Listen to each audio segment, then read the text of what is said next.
People being inducted. We talked about the catfish man a moment ago, and here's the magnificent slugging outfielder for the Chicago Cubs, Billy Williams. Williams had a magnificent career for Chicago, but like his teammate Ernie Banks, unfortunately, he never made it to the World Series. However, he did make it here to Cooperstown, and that makes it a magnificent career to be sure. To take a profile look at one of the Cubs' greatest, here's George Grand with a look at Billy Williams. Hey, Rand. Fun. Those to the most, is that?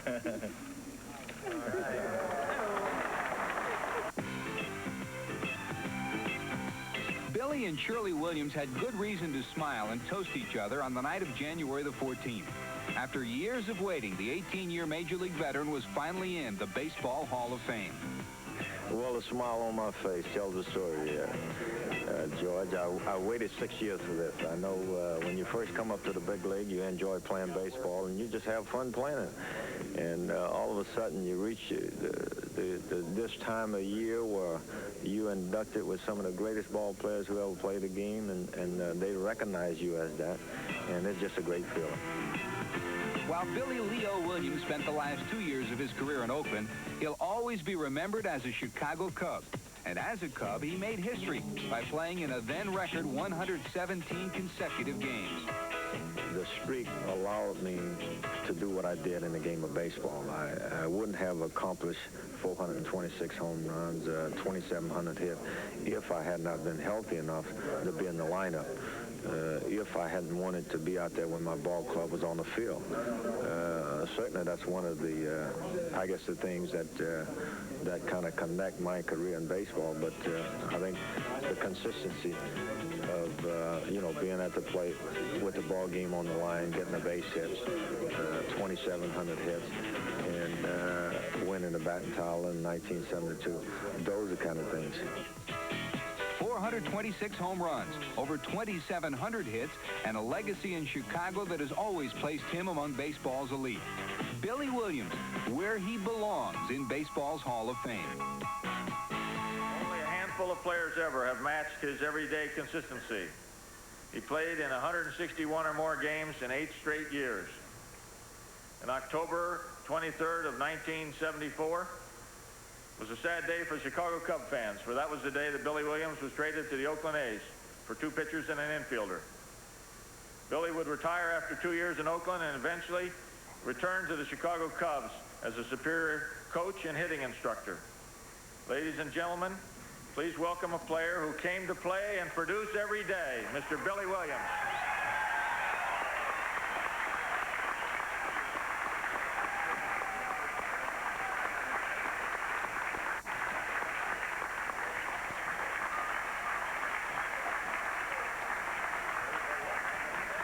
Billy Williams of the Cubs with the commissioner receiving the plaque. Of course, behind him, you'll see the plaque that'll be in the Hall of Fame. And now to the podium and the microphone, this great player for the Chicago Cubs for almost 2 decades. Thank you.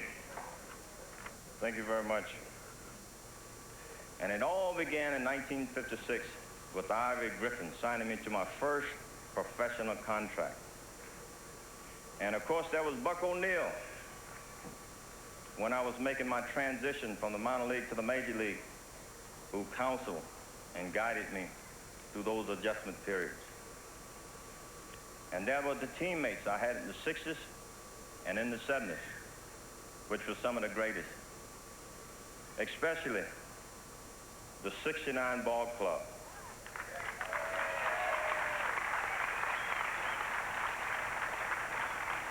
We batted as individuals and we played as a team. These and many people have made a great impact on my life. And in growing up, you always remember that one lady that when you was in grade school, and her name was Lily A. Dixon. I could remember from time to time Miss Dixon would come in the classroom year after year, and the words she would repeat, good, better, best. Never let it rest until the good is better and the better is best.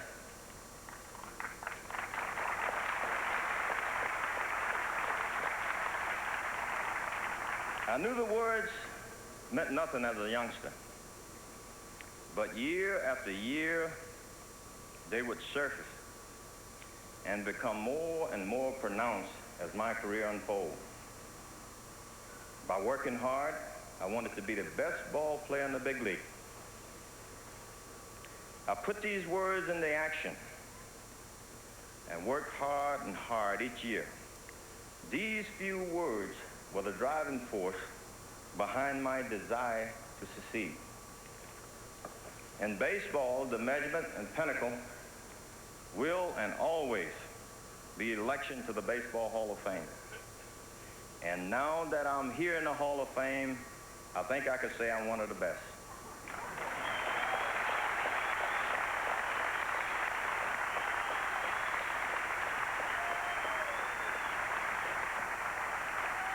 Along with 198 others who have been enshrined in this hall since 1939, my election this year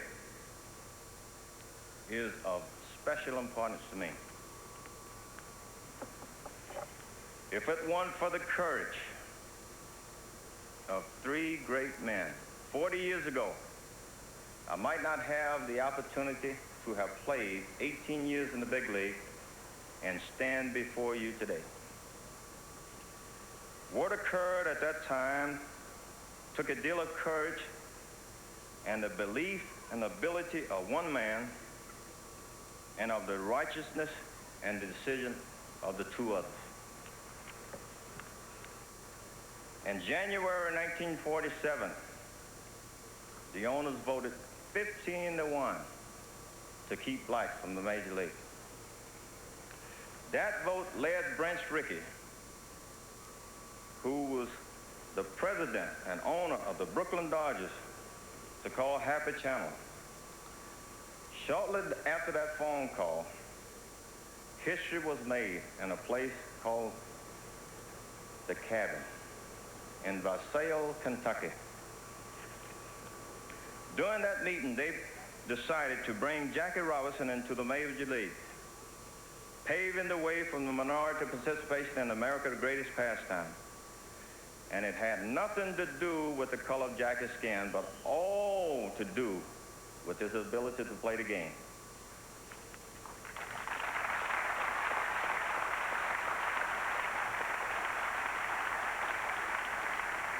All of this, of course, were proven in succeeding years by Jackie Robinson's outstanding performance on and off the field.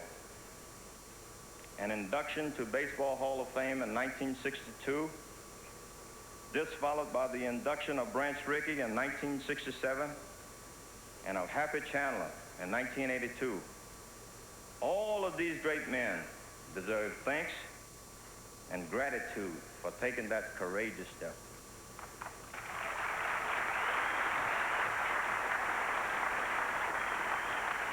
Two of them are no longer with us today, but I personally like to thank you, Happy Chandler.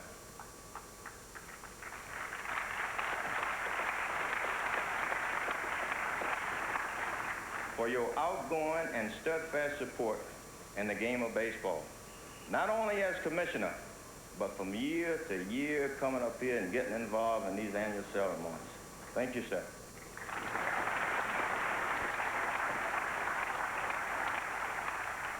The past 40 years have been difficult,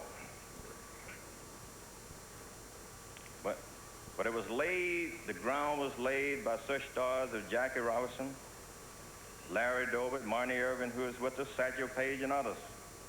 As late as 1959, I could recall in Corpus Christi, Texas, when I couldn't eat at a lunch counter with the team. The owner told me to go around to the back if you want to eat in this restaurant, and you eat in the kitchen by the stove. I was furious, but hungry. As we travel up and down the highway on the road, I had to be taken to a private home. I couldn't stay at the hotel with the rest of the team. I think most of you agree at this time that wasn't right. Thank you.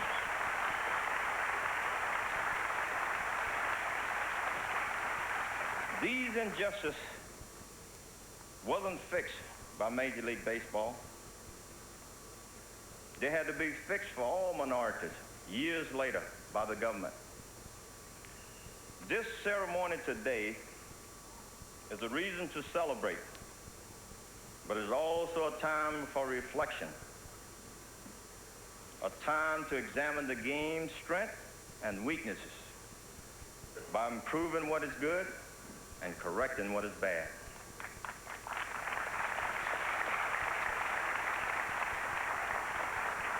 Yes, the road is rocky and long, but the time to pave the way for true equality is now. The next courageous step rests with the owners of 26 Major League ball clubs. They can make the difference, but by not looking at the color of a man's skin, but by examining his ability, talent, knowledge, and leadership.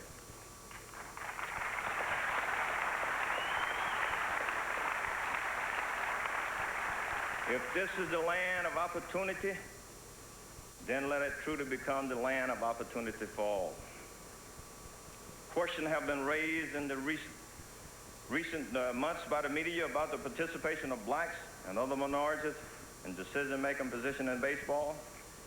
The issue wouldn't have come up if every job in baseball was open to every creed, race, and nationality. But this is not the case. We minorities, for the past 4 decades, have demonstrated our talents as players. Now we deserve the chance and consideration to demonstrate similar talent as third base coaches, as managers, as general managers, as executives in the front office, and yes, owners of Major League ball clubs themselves.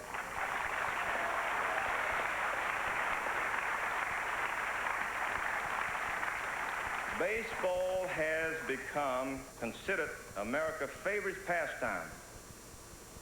Now let's make the sport that reflects the true spirit of our great country, a nation that more than 200 years ago was dedicated to the proposition that all men are created equal. Yes, plans and words can be transformed into actions and deeds. We ask for nothing less, but we seek what is just.